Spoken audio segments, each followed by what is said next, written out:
आपण अशा काळात जगतोय जिथं जास्त म्हणजे खूप काहीतरी भारी असा समज आहे. आपली जुनी जीन्स जी कधीतरी आपल्याला फिट येईल, गिफ्ट जे पसंत तर नाही पण टाकून पण देता येत नाही कारण कोणीतरी ते प्रेमानं दिलं आहे. किचनमध्ये प्लॅस्टिकचे डब्बे जे कधी ना कधी तर उपयोगी येतीलच. या सगळ्या सवयी लहानपणापासूनच आपल्याला अंगवळणी पडलेल्या असतात. कधी हा विचार केला आहे का की आपल्याकडे इतक्या गोष्टी असूनही आपण इतके तणावाखाली का असतो? आपलं मन शांत का नसतं?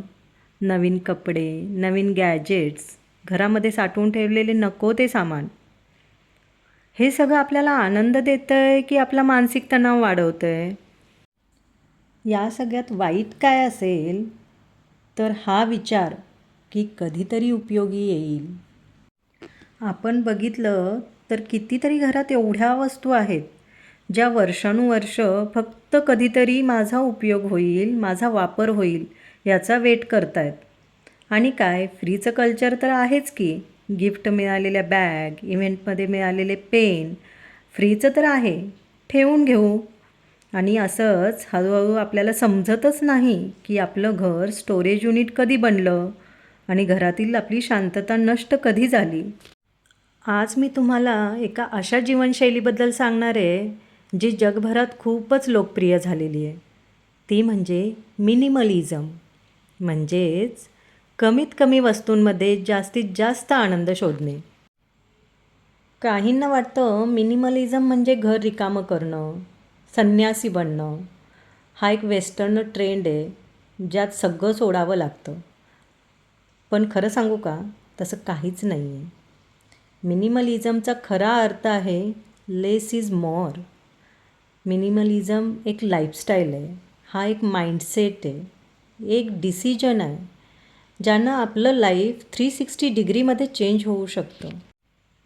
आपल्या घरात किंवा आयुष्यात एका गोष्टीचे आपल्याकडे खूप पर्याय असतात. जसं की लिव्हिंग रूममधला गालिचा, एक काय रेग्युलर यूजचा, दुसरा गेस्ट आले की वापरायचा. Same dinner set, same thought apply होतो की गेस्ट आल्यावरती नवीन सेट वापरू. असाच विचार प्रत्येक वस्तूंबद्दल, गोष्टींबद्दल करतो आणि मग त्यातूनच एकाला अनेक पर्याय घेतले जातात. कधीकधी ऑफर्स बघून, दुसऱ्याला इम्प्रेस करण्यासाठी, कधीतरी उपयोगी पडेल या विचाराने. पण खरं काय होतं तर घरात पसाराच होतो, मन गोंधळतं आणि तो पसारा आवरता आवरता आपण थकून जातो. आता प्रश्न आहे की का करायचं मिनिमलिझम? असं काय चेंज होणार आहे त्यानं? तर सगळ्यात पहिले तर आर्थिक बचत. जेव्हा तुम्ही दिखाव्यासाठी गोष्टी खरेदी करणं बंद करता तेव्हा तुमचे पैसे वाचतात, फायनान्शियल मॅनेजमेंट चांगलं होतं. दुसरं म्हणजे वेळेची बचत होते.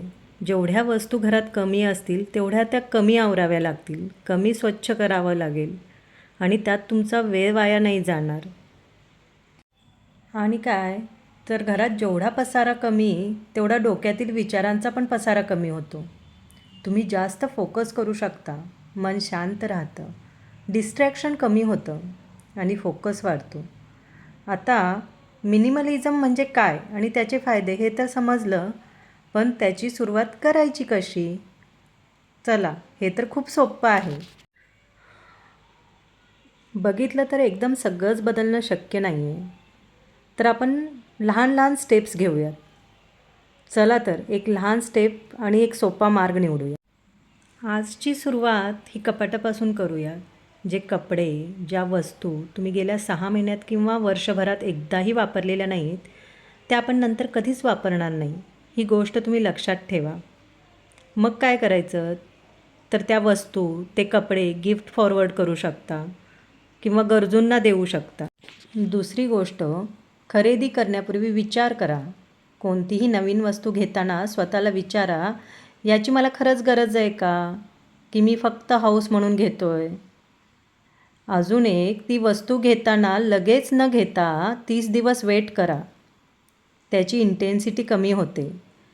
आणि नंतर स्वतःला हा प्रश्न विचारा, अजूनही मला त्याची गरज आहे का? जर उत्तर होय असेल तरच ती वस्तू विकत घ्या. One in one out rule वापरा. नवीन वस्तू जेव्हा तुम्ही घरात विकत घ्याल तेव्हा घरातील जुनी वस्तू जी तुम्ही खूप दिवस वापरलेली नाही आहे अशी वस्तू घरातून काढून टाका. तिसरी गोष्ट डिजिटल डिटॉक्स. डिजिटल डिटॉक्स म्हणजेच मोबाईलमध्ये न लागणारे ॲप्स किंवा जुने फोटोज किंवा अनवॉन्टेड ईमेल्स डिलीट करा.